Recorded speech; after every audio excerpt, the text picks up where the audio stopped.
Երեկ Եվրոպական միության դիվանագիտության ղեկավար Կայա Կալասը հայտարարել է,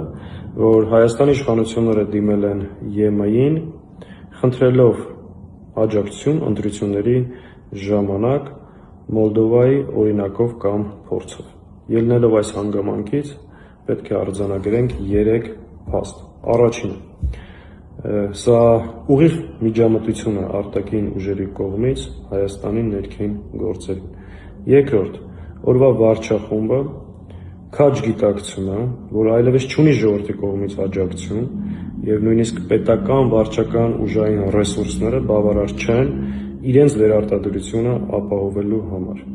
Եվ երրորդ, ելնելով այս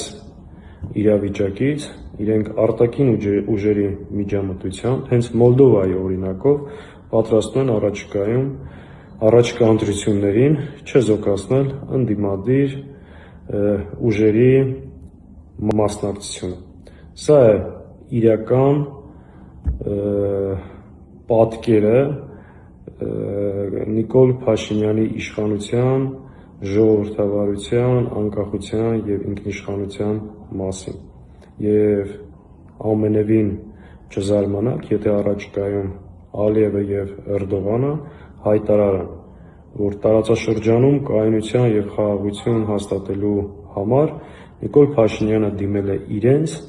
ակնկալելով նրանց օգնությունն ու աջակցությունը Հայաստանում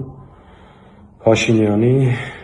վերարտադրությունը ապահովելու համար։ Իրականում, բայց Հայաստանի եւ հայ ժողովրդի ճակատագիրը պետք է որոշի հայ մարդը եւ որևէ արտաքին միջամտություն, որևէ արտաքին կենտրոնից մեզ համար անընդունելի է եւ թույլ չենք տալու։